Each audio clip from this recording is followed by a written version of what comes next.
This episode of Warp 5 is brought to you by Audible.com, offering more than 180,000 titles for smartphone, tablet, and desktop. To get a free audiobook of your choice and help Trek FM at the same time, visit audibletrial.com/trekfm. And also by Enterprise in Space, an international program of the non-profit National Space Society. Find out how you can help science and education and become a virtual crew member aboard the NSS Enterprise Orbiter by visiting enterpriseinspace.org. And if you want to join in on the conversation and share your thoughts on this episode or any other, please join the Babel Conference, our listeners group on Facebook. Just type Babel, that's B-A-B-E-L, into the Facebook search field. We look forward to seeing you there. I'm J.G. Hertzler. I played Kolos on Enterprise, Star Trek Enterprise, and right now I'm on Warp 5.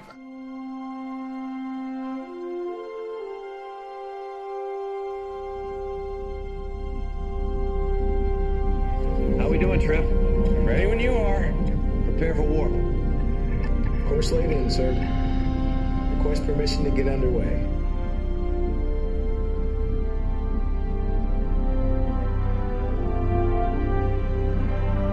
Let's go.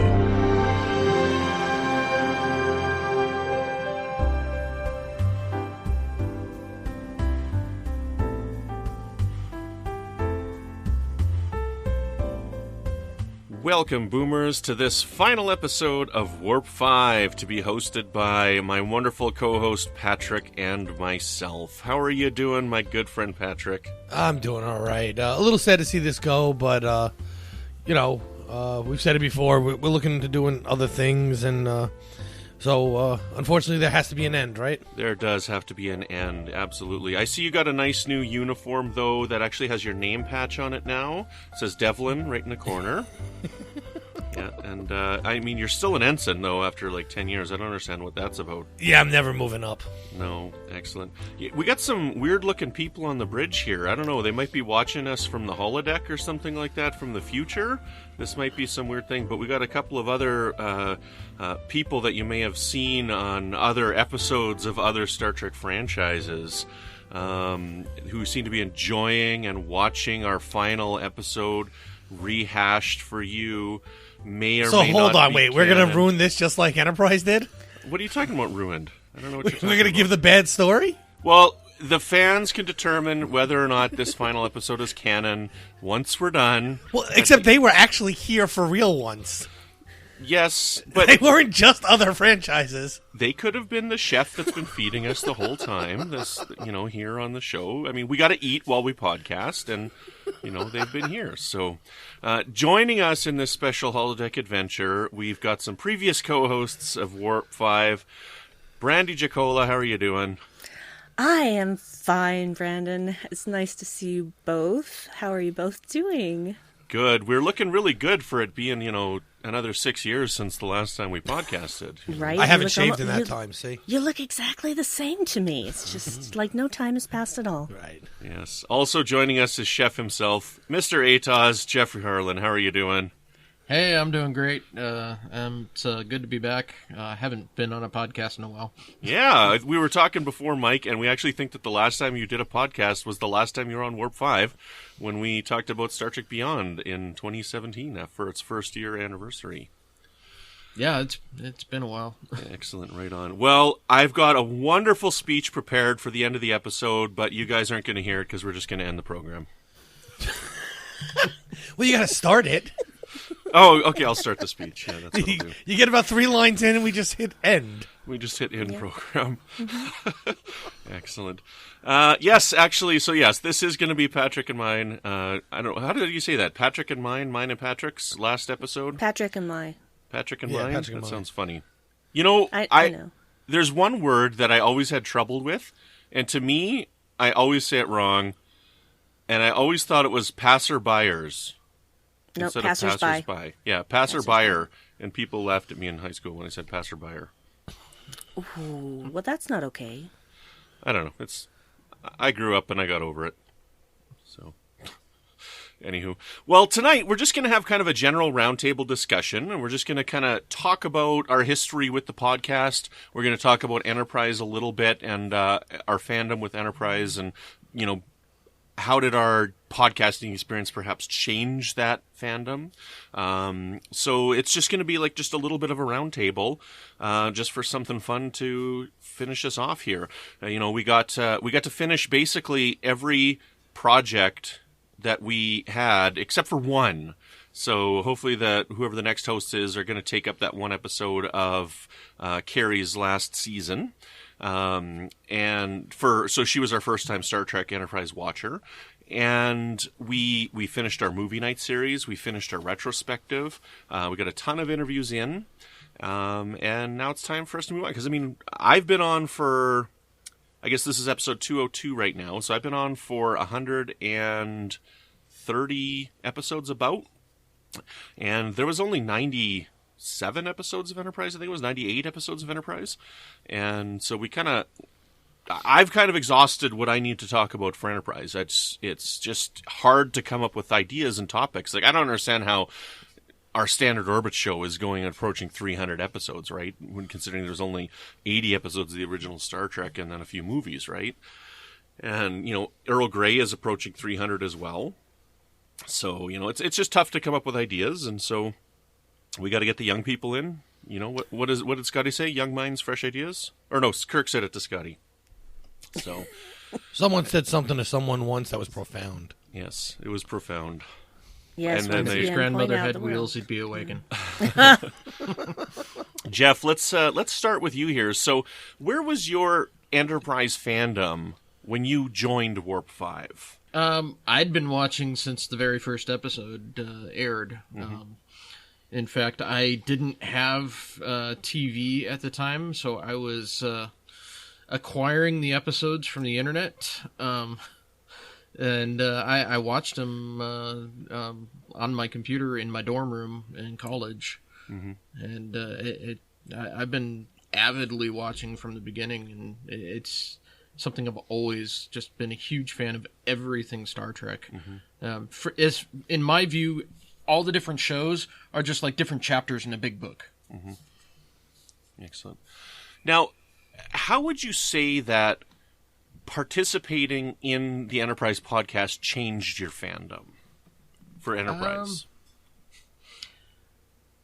I kind of looked at it a little more critically than I had in the past. Before I just kind of watched, and I did stuff for my website for Trekopedia, and I did like I never really analyzed the things like I did when I was on the podcast. Mm-hmm. Mm-hmm. Yeah. Brandi, how did your Enterprise fandom change by being a part of Warp 5?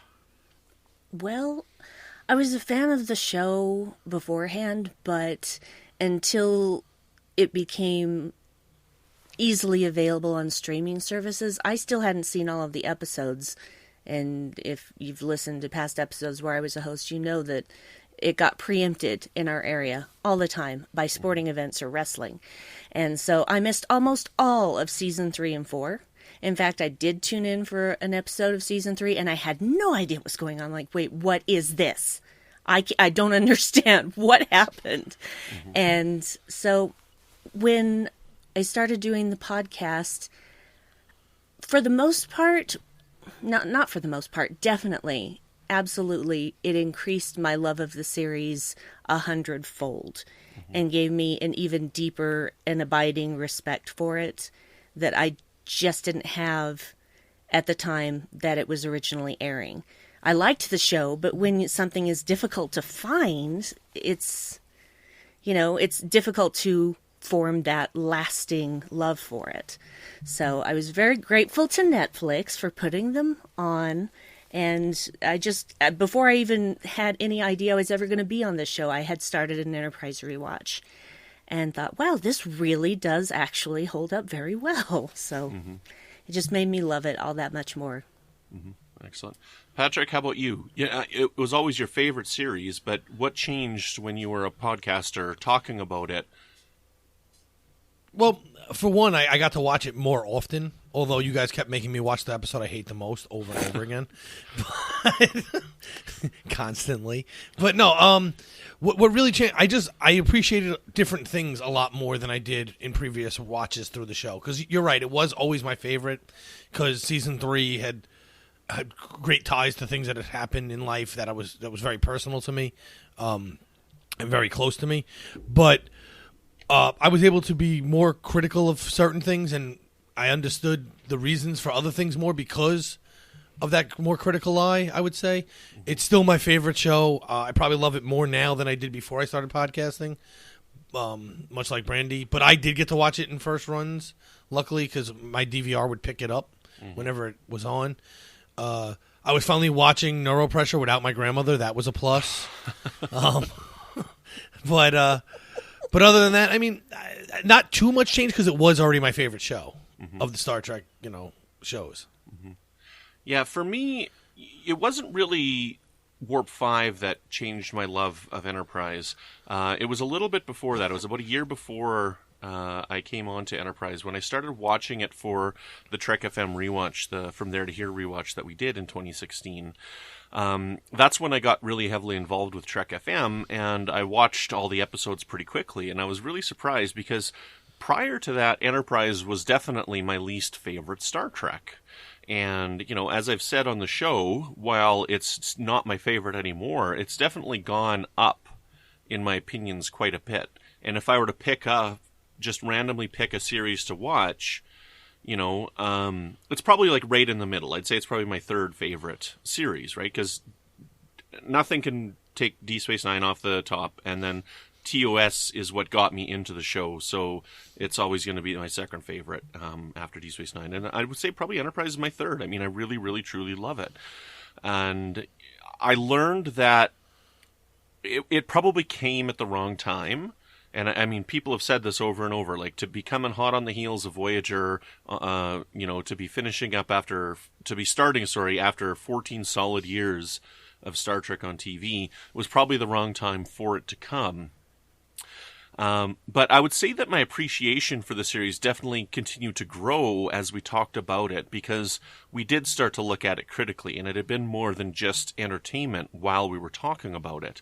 Focusing on episodes, doing deep dives, participating in the retrospective, learning how these episodes kind of fit into the grand tapestry of the show really helped enrich the experience for me, being able to talk about it a lot. And that's one of the things that I've really found enjoyable about being a podcaster in general is, all these deep dives that I'm doing, in these type of rewatch formats, like my Hitchcock podcast that I do. We're going through all of Hitchcock's films in chronological order, and we're seeing how he changed as a director and what things kind of stayed the same, and we're analyzing them one at a time and taking our time to enjoy his experiences. And that was the nice thing about doing our retrospective. And honestly, I'd say that's probably been the second favorite part of the podcast for me, has been doing the retrospective, because it took our time. We would focus on a chunk of episodes. How do they tie in with each other?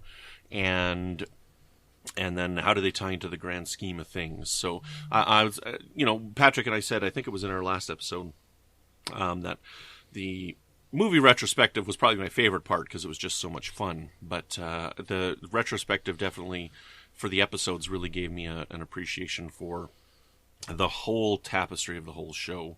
Brandi, what do you think was your favorite part of podcasting on Enterprise itself? Oh, gosh, that is always hard for me to pick favorite anything because there are so many things that I enjoy. I really enjoyed the retrospectives, of course, but I also liked when we just took one episode and did a really deep dive into it, and Detention comes to mind, of course, and just really dissect every little bit of it and our feelings toward it, and maybe come away with some different thoughts about it than we had when we started. So I really liked getting into those nitty-gritty things. I also really loved the tangential guests, and I am so sorry that I cannot remember her name, but the woman who was a water polo player. That was one Joelle of my Bacazzi. Thank you. Yes. That was one of my favorite guests because it was tangential, but I learned so much about water polo, and it enriched my life because now I know something about water polo, and I know, I've learned new things from various guests. Those are my favorite things. Yeah, that was a really fun episode. I'm really glad that we did that. It was something that I wanted to do, and it just kind of get pushed back burner, and they're like, oh, let's just do it. So we reached out to the Canadian water polo team, and I'm sure it's weird to be like, hi, I'm a Star Trek podcaster. Can we talk about your sport? And I had to explain to them why, right? I laid it out in the email that, the captain of our show loves water polo, so we just wanted to talk about water polo. And yeah, I think that was a heck of a lot of fun, that episode. So we learned quite a lot about what did we call it? I think it was like double hardcore, I think. Oh, yeah. Yes. She's double hardcore. Absolutely. Water polo, double hardcore. Totally. Awesome. Jeff, what was your favorite experience podcasting? What was your favorite part of the podcasting process? Oh, man, it's kind of hard to pick, but one episode that I really enjoyed doing was the one where we imagined the crossover with Doctor Who that they had talked about doing. Mm-hmm. And we kind of plotted the whole thing out, and it was a lot of fun because I got to do a little bit of a deep dive on my Doctor Who fandom on top of my Star Trek fandom, and just kind of tied everything together, and even gave him a new twist on who is Future Guy, and it. That was a lot of fun. Mm-hmm. I remember that episode. I listened to it. It was before I started, and I don't know much about Doctor Who. I hadn't seen any Doctor Who at the time, but if I remember, you had a couple guys from the Earl Grey show at the time. There was Philip was on, and was it Darren? I think so. Yeah, I think it was Darren was on there too. So, but yeah, I know that you guys were all big Doctor Who fans, so this was a really big episode for you guys. Brandi, you're a big Doctor Who fan, are you not?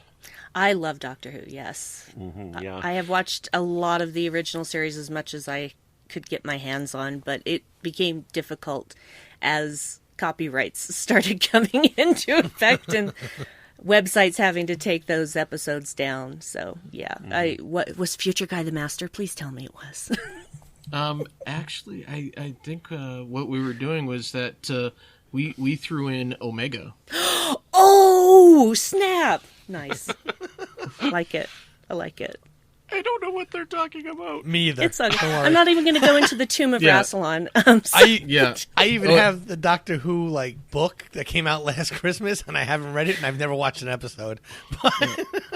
Yeah, it's Omega is like a severely deep dive in Doctor Who. Nice. Yeah, or as they say it over there, Omega. Omega. Yeah. Mm-hmm. Yeah. Different pronunciation on the other side of the pond. Yep. Is it like Orions?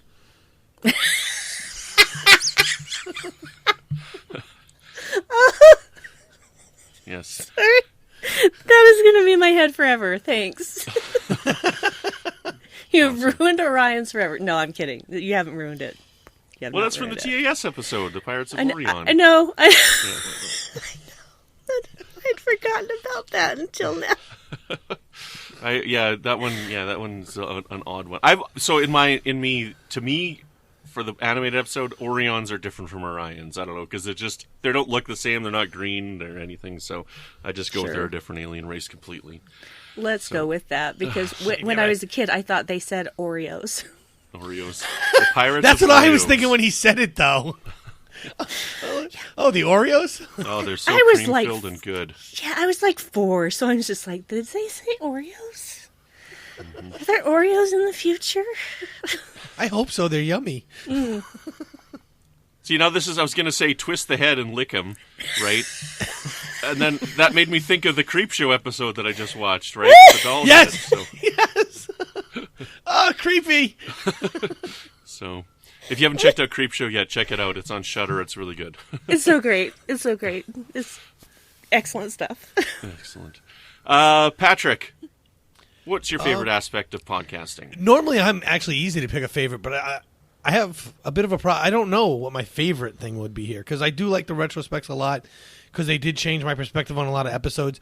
I did like the deep dives, except I kept doing them on Fraggle Rock. And and a commentary. We did that show 8 times. We even did a comparison between that and the Next Gen episode that was similar to it. Oh, man. You'd learn to love the episode, didn't you? No. Just in case Jeff isn't catching the reference, it's Extinction. Yeah, sorry, Jeff. I think the thing I liked the most was just I don't know. I guess it would just be coming on every week and actually just talking about something that we all liked, and having friends to talk about that with on a regular basis, and then the listeners, on Babel, giving their opinions and stuff. I think was actually probably my favorite part of all this, and it didn't matter what kind of episode we were doing, because even our writers' room episodes I really enjoyed. Oh, yes, and Brandi and I did a couple really good ones. So fun. When you took some time off, Brandon, so. We did like Borg ones and other ones. We did we did one about Makos, and I don't know. I couldn't really pick. I think, like I said, just getting on here, and that's the thing I'm going to miss the most. Not what we're talking about, but just that we were talking. Yeah, that is going to. Oh, go ahead, Jeff. I was just going to say there's also a reference to your favorite episode in the Romulan War novels. The Romulans actually weaponized it. Oh. I won't be reading that. You definitely should read the books. I mean, that is an expansion of the canon, and they were really well done. I'm illiterate. Yes. I wish there were more books. Why are there so many of the other series, and yet Enterprise has so few? I want more Enterprise books. They're really going with TNG stuff right now, I think, and original series stuff. Like Deep Space Nine, we're getting maybe one every year or two, and I've loved how the Deep Space Nine books have gone. The Voyager novels, we're patiently waiting, and Kirsten Beyer, take your time, because we know you're busy, and we know you'll do it right. But we're patiently waiting for Kirsten Beyer's last novel to come out, which it should be out in the next few months, is what I've been told and what we're finding out. But, all of these post-finale novels have really gone in a wonderful, wonderful direction, and the Enterprise were no different. It was kind of, I guess we'll just do a little bit of a tangent for Patrick here. So the later ones I didn't like as much as the first few. Like the ones that kind of filled the Romulan War were really good. Post that, for me, they were a little too scattered, and they kind of went all over the place. The crews weren't together. This is some spoilers for the books, but it's not too much of a spoiler. Oh, well, now I don't have to read them. Some people would have different commands. They'd have their own commands. If I remember correctly, Reed had his own command on one ship. And there was a very interesting plot point that tied into something with Reed that was, I don't want to spoil it, right? But something that happened due to all their away missions, etc., on Enterprise and whatnot, which was really cool. And they did some great stuff. But again, having all the crew split up and just having these, they would have one chapter with one character and then one chapter with another. And the stories would take place over a really long period of time. And lots of time was being skipped in between chapters. And they were really painting broad strokes. And I just would have appreciated more time with each of the characters on those stories, I think. But don't let that take away from your enjoyment, because it's still great that we have it, and I really liked what they did. So it's really nice to have them. So now we've also got something interesting right now, in that we've got references to Enterprise in new Star Trek, which is really quite amazing. Because I was one of the people who, kind of crapped on Enterprise. I watched it, and then I bought the DVDs and watched them again, and that was it for 10 years, and I never went back to it because I'm it's nothing. It's a nothing show. It's boring. But a lot of people, I think, still feel that way. While Enterprise is gaining a good following because of streaming services, I think there's still a lot of people that have a very negative impression of Enterprise. And here we are now, we're getting canonical references to events that have happened in Enterprise throughout new Star Trek. We've had a few references in Discovery, and I'm sure that we're going to get references in Picard when it comes out, right? So possibly the Section 31 show when that comes out. We got animated Trek coming. But I mean, the biggest one that I can think of is in Star Trek Discovery. There was two major references to Enterprise. At the end of Season 1, Admiral Cornwall mentioned that we hadn't been to Kronos in 100 years or something like that, which was a reference. It was the last human to set foot on Kronos was Jonathan Archer. Yeah, so they actually did the name drop in it. They talked about that, and that would have been Broken Bow. which is the first episode of Enterprise. And then also we had references to the Defiant, which we saw in A Mirror Darkly, the 2-part episode that takes place in the Mirror Universe, because in Season 1 of Discovery, they go into the Mirror Universe, which is pretty spectacular. So, Jeff, let's start with you. How do you feel about seeing all these references to Enterprise going forward? Oh, I love it. Like I said, I see Star Trek as like one big story. So having other references to other shows, it just ties everything together. I liked seeing it in Beyond. I like seeing it in Discovery. I'm looking forward to seeing it in other shows as well. Yeah, we had it in Beyond as well. That's right. It slipped my mind. But yeah, we had references to the Xindi War. Right? So even though this is a alternate timeline with the Kelvin timeline, it was joined at one point, and we had this captain who was Mako in the Xindi War. Well, if you think about it, if you think about the timeline splitting on the day that Kirk is born, of course, all of that stuff still happened. So, I mean, if you think about it, was the Prime Universe until this one event, and then it became its own split off from the Prime Universe, then all of that history would still be intact. Mm-hmm. If you think of it that way. I'm not saying it's that way, but if you think of it that way. Mm-hmm. Yeah. Patrick, what do you think about all this expanded references to Enterprise? Oh, I love it. I loved when even like Saru asked about the top captains and Archer's name is there. Mm-hmm. Is another reference to Enterprise. Anything that keeps Star Trek all together, like Jeff said, it's just a big book, and they just keep adding chapters. By the time we're done with all of it, it's kind of like going to Barnes and Noble and you buy that like nice, pretty hardcover book, and it's like the complete works of William Shakespeare. Well, Star Trek is the complete works of Gene Roddenberry or whatever, however you want to put it. But that's how I see it too. That it all should follow. I mean, I'm not. Some people go crazy where if it doesn't match perfectly, they flip out. But the idea is that the overall ideas should fit together properly. And you do that by making reference to other versions of the show and other parts of the timeline. Mm-hmm. If they release that, they should call it the never-ending sacrifice of the Federation. What do you think, Jeff? Yeah, sure. That's a Deep Space Nine deep dive. Yeah. Yeah, that or the never-ending story. The never-ending story. Yeah, we got one of those already, though. Well, the never-ending so the never-ending sacrifice was that Cardassian book where it's like it's the 7 generations of the family, and it's just Bashir's like it's the same story over and over. So, and then there's also the novel Never-Ending Sacrifice too. Yes, with Rugal. Yes. Awesome. Brandi, how are you feeling about this, seeing all these references and having them pop up? Oh, I squeed my head off every time it happened. I'm like, yeah! Yes, legitimize this show because it's still so much treated like the outcast. And it's so much better than people give it credit for, but they're just not even willing to take the chance and actually critically watch it and understand where it fits in the whole oeuvre of Star Trek. Mm-hmm. Yeah, I agree. I'm looking forward to more references and seeing where they're going and where they're going to go in the future. And then, before I leave it open to general thoughts here, I just wanted to ask this kind of broad question, and I don't even know how to answer this, but where does Enterprise fit in fandom now?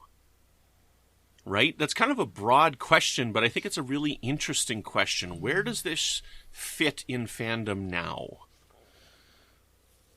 So, I'll just jump in.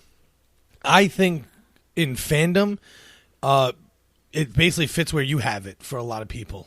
Mm-hmm. I think it has put itself into that middle of the pack for most people.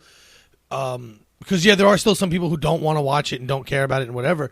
But I feel like most people now think it's a good show, not their favorite show, not the worst show. And then some people have TOS, Deep Space Nine. Some people have TNG or, Voyager, maybe not likely, but TNG and Deep Space Nine. I wouldn't say many people have Voyager as their number one, though. I know at least 3 people. I'm surprised. Almost everyone I know hates that show. I don't. I like Voyager a lot, actually. Me too. However, it would go far down on my list because I just like them all. So I guess someone has to go down. But I would say that for a lot of people, this show is just kind of taking up the middle of the pack for them. It's good. It's not great. It's not bad. It's good. It's all right. I like it. Mm-hmm. Yeah, I think it's gotten a lot more acceptance over the years than it had initially. I mean, I remember when it first came out and everybody was like, complaining about the design of the ship, calling it the Akira Prize, and all the complaints, left and right, nonstop as the show was gone on the air. I mean, it was a lot like the stuff that we hear about the new shows coming out now, and just over time, people have kind of calmed down and started to accept it for what it was.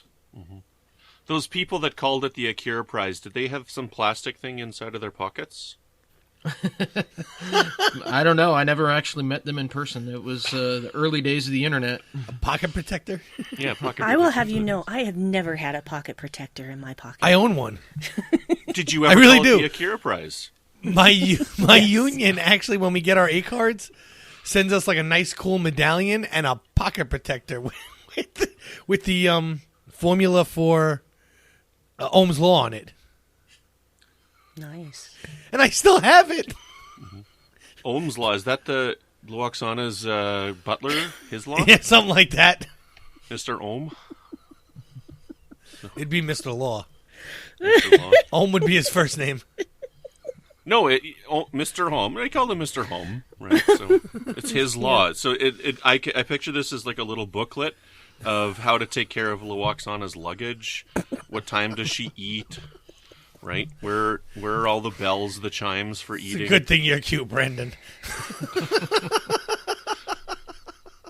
Mr. Holmes' pocket protector law. So I do. Point being is, I do own a pocket protector. Yes, it's one of those things that was stigmatized by popular culture, and it just is kind of dumb because pocket protectors work. So. Well, and here's the thing: there's at least 13,000 people in New York City who are electricians who own one. They can all lie and say they don't, but I know they got it mailed to them. Yeah, so. It's not specifically a nerd thing, but anyway. I don't know. I was given a lot of things when I was in television sales, like pens and paper clips and things like this, and not paper clips. I don't know where that came. You were from, given paper clips? What kind of advertising can you put on a paper clip? I stole the paper clips. Fair. Different like mouse pads and coffee mugs and things like this, and a lot of them I never used. So, I mean, I'm sure that most people don't actually use those pocket protectors. Like, all the swag that, like, people give out, like, half of it I never use. Like, I've got my coffee mug here. Like, this one here my wife gave me as a gift, and I use it because it says Canada, but it's a big mug.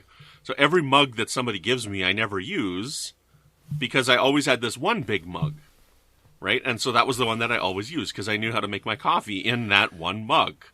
Right? I knew how much cream to put in, how much sweetener to put in, and I made it every day. So people are creatures of habits, right?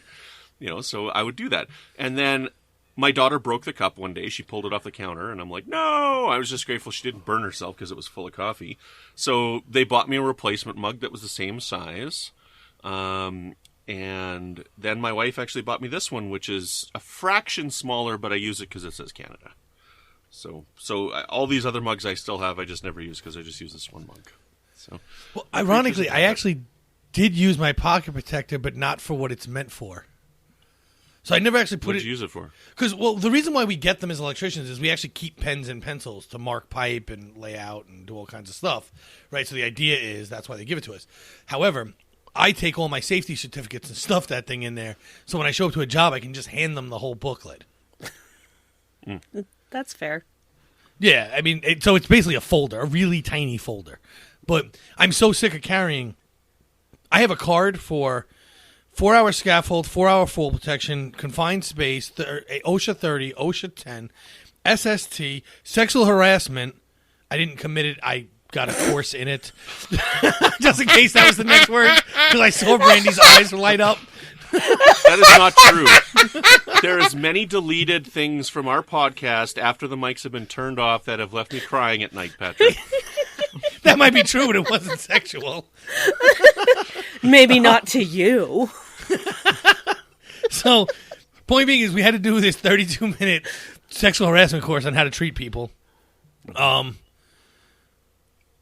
I have track. I have like 8 other certifications that have to go with me to every job. So You said I you got had tired Oceans, of. You said you had Oceans 8 and 10. Did you have Oceans 11? Oh, no. No. Sadly not. Did you? I'm still waiting. Do you have more lists? Do you want to tell us all your qualifications? I mean, No, that's as maybe many as I somebody can will hire remember. you. Maybe No, somebody they will hire won't. you. I'm already laid off. With all of that, I'm still laid off right now. By the time this airs, I might be back to work, but... Excellent. What were Okay, we now I talking have a about? question. I'm gonna change the direction here. I got a specific question for Jeffrey Harlan. So, Mr. Atoz, what is your favorite Easter egg or reference in Enterprise? Is there something really cool that you love that you think not enough people know about? Because you got this encyclopedic knowledge. Well, the first one that comes to mind is Phlox having tribbles. He used them as food for his menagerie. Mm-hmm.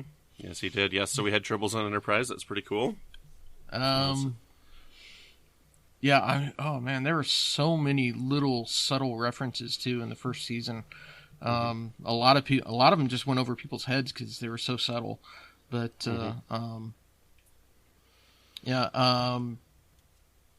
like the planet where they had the episode with the Hoshi where she was in the transporter malfunction and she like was vanishing. Vanishing Point was the name of the episode, but the name of the planet was the same planet from the final episode of the original series where Kirk and Janice Lesser switched bodies.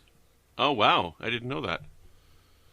Yeah, I mean, it's little, very subtle things like that, and a lot of the time they just kind of go right. You hear it and it goes in one ear and out the other. It's little things like that I loved. Yeah, Patrick and I just recently did our retrospective for the final chunk of Enterprise episodes, and I mentioned there, I think my favorite one is when we find out that Mirror Trip suffered from delta radiation. That was my favorite one, I think, because it's just such a subtle nod to Christopher Pike, right, and what happens to him, which I think is pretty cool. So, okay, excellent. I guess so. Final thoughts on where we are right now with fandom and where we're going to go. Anything else on Enterprise that we need to address? Because like Patrick and I, like I don't know that I have much more to add because again I've got 130 some episodes here and we wanted to do a little special. We tried to get as many of the previous hosts as we could. With schedules and so many people, it was hard to make it work. But I am glad that we had the two of you guys on to help celebrate and acknowledge the 202 episodes that we've done for this show, which is a pretty phenomenal achievement, to use a word that Patrick likes to use very often. Phenomenal. That was phenomenal. Unless, of course, we're talking about Fraggle Rock. You love it. Come on. Weren't you the one that came up with the sassy teenage girl thing? No, Wait, you Hoshi- said that. I did not say that. Yes, you did. I don't know. It was a while ago now. It was not me that said she looks like a sassy teenage girl. That was not me. Now I got to go back and listen. If it was me, I will be shocked. It was still a terrible episode. Yes. Yes. Jeff, anything else you want to add here? Yeah, I really enjoyed my time as a host, and I kind of miss it sometimes. But unfortunately, my schedule being what it is, I just can't do it very much anymore. Yeah. Excellent. If you had to pick an episode off the shelf right now, top of your head, that you wanted to watch in Enterprise, which one would it be? I typically go with one of the arcs from season 3 or season 4. I go either with depending on how much time I have the Vulcan arc, the Augment arc, or the Terra Prime arc. Excellent. Brandi, if you had to pick an episode right now to watch, which one would you watch? Similitude. Nice. I always feel like a good cry. And it's just Always such a feel like a beautiful good episode. I love that so much. Either that or the Andorian incident. So. Yes, you love your Shran.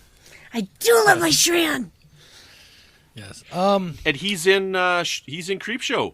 Oh, yes, he is. Yes. Yes. I've seen that episode. Yeah, he plays a Nazi. That chewing the watched that scenery episode yet, perfectly.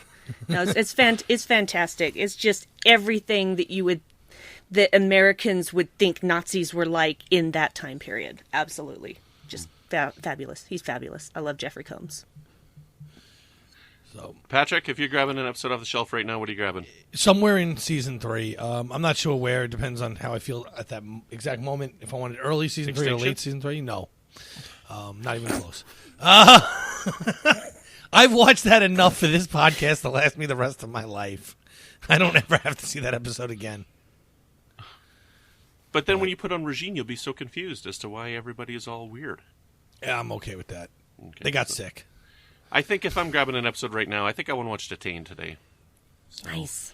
Oh, that's a really good episode too. Excellent. yeah, I think Detained is really good. So, and I think it's a very appropriate episode, and is definitely one of the Enterprise episodes that I think more than just stands the test of time. It's one of those ones that I think is more important now than it was in 2002 when it would have aired. Agree. So, and I like those episodes to start. Like, it's sad that those are necessary. I mean, like, we've got past tense from Deep Space Nine that's like more relevant than it was. You know, I mean, it's bonkers where history has taken us, and it's bonkers that these kind of topics are still so important. But that's Star Trek. That's what Star Trek is, and that's what all Star Trek is. There's relevance. There's, you know, time-tested storylines. There's stuff that can be applied kind of whenever. And, you know, Star Trek is always going to be around. Star Trek is always going to be relevant. And I think it's important. And it's important to talk about these episodes. And it's important to continue the legacy. And I'm glad I was able to contribute with you guys. Because, yes, I was hosts with all of you guys at one point. And I'm glad I was able to contribute to Star Trek's legacy a little bit with some deep dive discussion and some important interviews and some important analysis. And I think Warp 5 has been an important show to have on the network. And I look forward to listening when the next hosts take over. And it's been a lot of fun. And thank you so much, Brandi, for not saying end program in the middle of my speech. Never would. Would not do that to you. Excellent. So, well, Brandi, where can people find you when you're not reminiscing about your time as a podcaster on Warp 5? Oh, you can't find me anywhere. I don't do stuff. No, I'm just kidding, of course.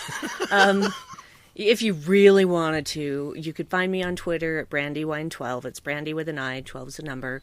I lurk in the Babel conference, not as much as I would like to, because, again, time is an issue, and you can hear and or see me on Live from the Edge. We're currently covering the short treks that are coming out, so the next one will be in November, and we're covering those on the day that they drop because they're short. So you can still find us on the Trek FM channel on YouTube there, and I also have a podcast with my husband of now 22 years, Dave, called The Inside... No, it's not The Inside Outcast. That's the old podcast. Good Lord. It's early for me, guys. Sorry. Just don't even edit that out. Just leave that all in. I am on board with leaving that in.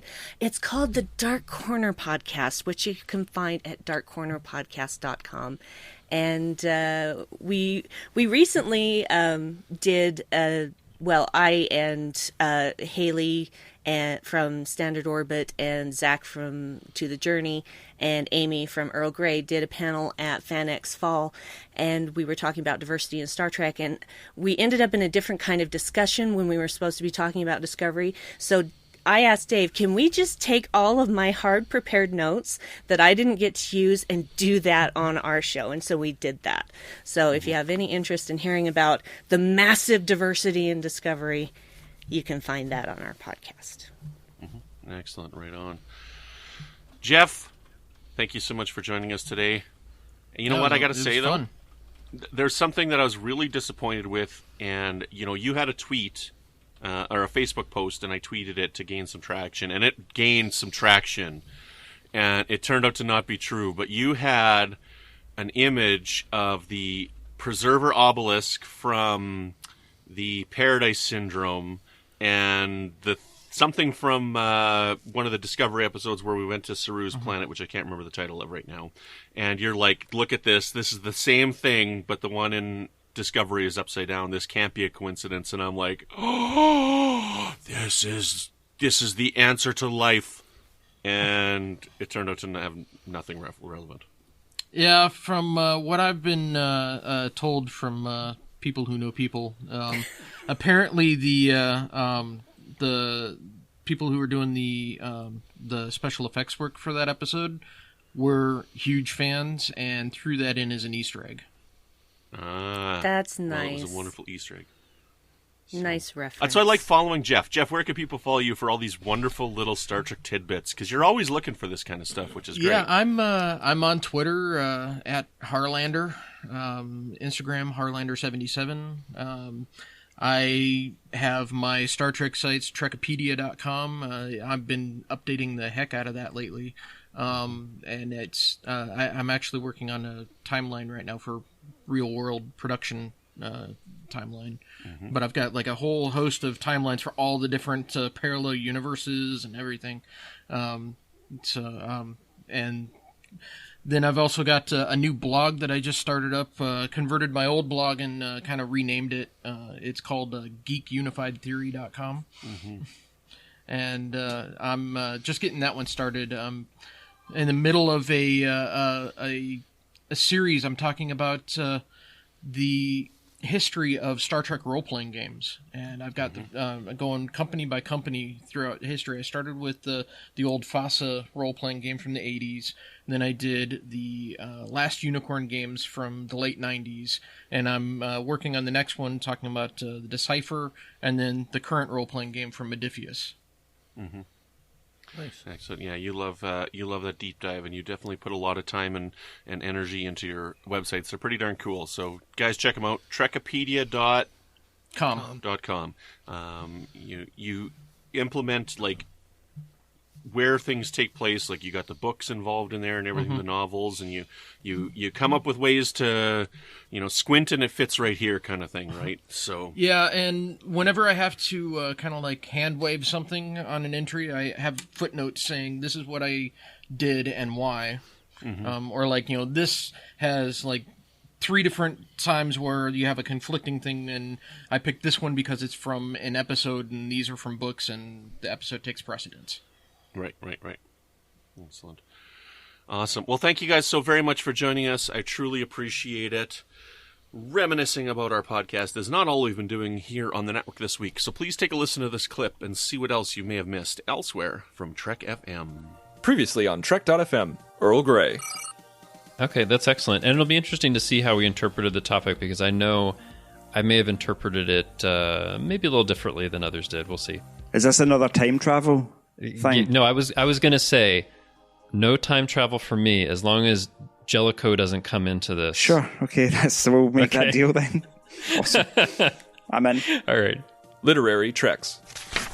And, the stakes are really big. We'll get there, but, this Borg ship threatens Earth and all this kind of stuff, and it just feels like it's a lot of really comic booky, over-the-top stuff that doesn't quite fit right with the novel that came before it and the novel that came after it, if that makes sense. Primitive Culture, a look at history and culture through Star Trek.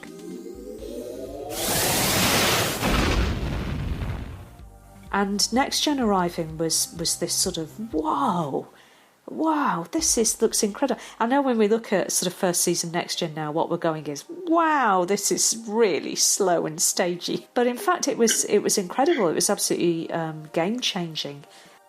The Edge, a Star Trek Discovery podcast. Only because I was watching little bits of Emissary recently, is that he would see himself wearing that awful purple swimsuit and think, oh God, I can't wear that. Oh my gosh. Every time I see it, I'm like, whoa, I'm really glad I'm not wearing 24th century clothing.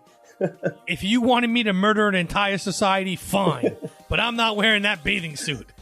Too revealing. That's where I draw the line. That's funny.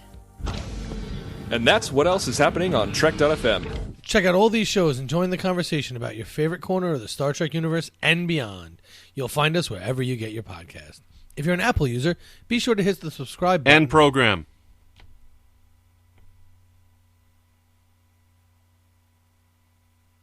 Restart program. Hit the subscribe button in Apple Podcasts on iPhone, iPad, or Apple TV, or the desktop iTunes app to get the latest episodes as soon as they are published. And Skip forward 30 seconds.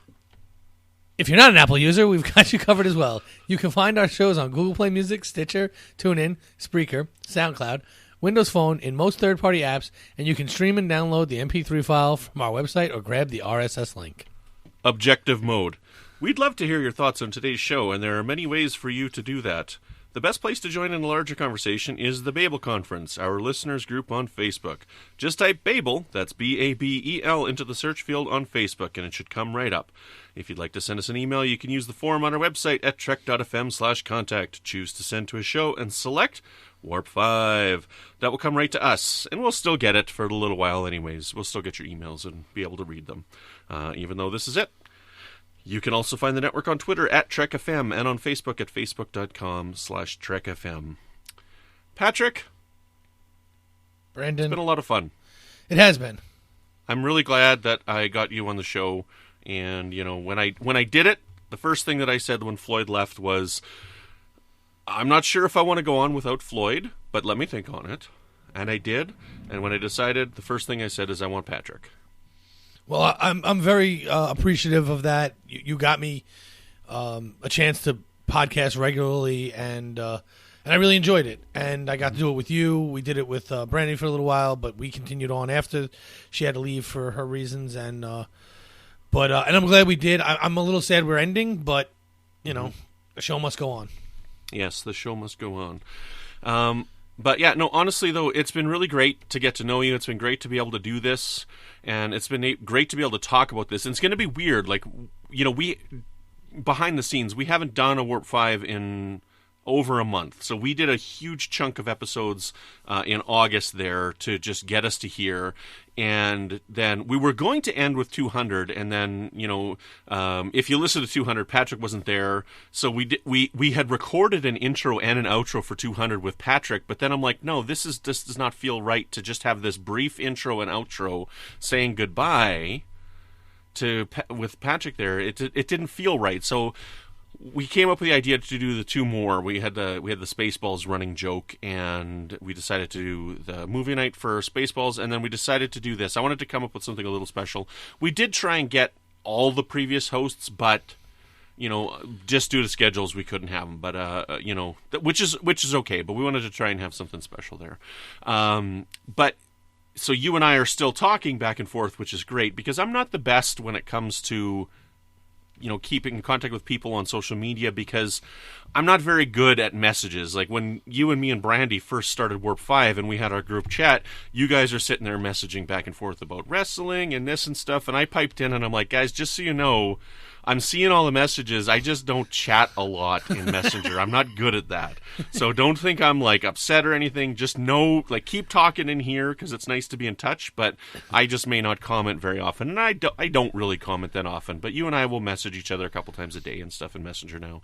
Yeah, no, it's good because, like you said, you're not the best at quote-unquote small talk, I guess. Yeah. Which you've said, but I feel like between this and what we do Messenger, we talk about other shows and stuff and how we enjoy them. It didn't just gain a co-host. I gained a friend through this process, and I do consider you a friend, which is why when you decided to leave, I decided I'd rather just hang it up too at this point. And so I you know, so it's more than just the podcast that came out of doing this podcast, which is nice. It's a friendship, and I'm hoping that I'm hoping that we can get together in person sometime. You know, I mean, you're in New York and I'm in Saskatchewan, and you know, I mean, neither of us have got boatloads of money, right? We've got families, right? We got kids, we got wives, we got commitments in life and stuff, and it's pretty far to go there. I mean, I don't know. I was in New York for the Albany convention just over a year ago, but I didn't go anywhere near where you are. No, and unfortunately, I couldn't make it up. I thought I was going to be able to make it up there, and I wasn't able to. Yeah. I landed in Connecticut, and Ken Tripp from Standard Orbit picked me up, and I stayed at his place, and then he dropped me off at that same airport in Connecticut to come home. And we didn't go through New York City or anything like that. So, which is too bad, because I was so close yet so far away, right? Right. Yeah, you were a couple hours north of me, but it could have been, you could have been back in Saskatchewan. So, yeah, absolutely. But I mean, we continued to talk offline. We continue to talk about other things. I introduced you to Mindhunter. Yeah, great show. You're the one who told me that Creepshow was back, so I started watching that too. Yeah, another great show. You started watching Creepshow because of me. Did you start season 2 of Mindhunter yet? No, I have not. I'm going to start that either today or tomorrow. Yeah, it's really, really, really awesome. And then now we're not going to lose contact, because now you've got a show over on the United Federation of Podcasts with Chris Tribuzio, the Disney show. Yep. And we're probably going to be doing some Mandalorian podcasting together. Oh, I'm sure. When that comes out. That comes out starting on the 12th of which November. I think has passed once this is released. But again, we're recording this in October. Right, okay. So we may already have a few episodes of Mandalorian out. Do you know if they're doing weekly, or are they doing a big drop? I believe they're doing weekly. Okay. I haven't read that for sure, but everything points to weekly. Yeah, I'm hoping that they do that as well. I like that. It prevents spoilers. We were talking before we hit record this morning with Brandi. She's watching Creepshow as well, and she likes that it's weekly rather than dropping them all at once. Yeah. Even though Creepshow's only going to be 6 episodes, it's still nice to be able to just enjoy it. Yeah, and they dropped the first 2, then they dropped 1, and I like. It seems like that's a big thing in streaming now too. The first one gets 2, and then 1. Twilight Zone did that. So I don't mind so much getting the 2 up front, but I don't want all 6. Well, actually, Creepshow, we came into it late, and Shudder had dropped 1 a week. They didn't do 2 the first week. Oh, it was 1 a week. Oh, I was under the impression that they dropped the first 2 together like Twilight Zone did.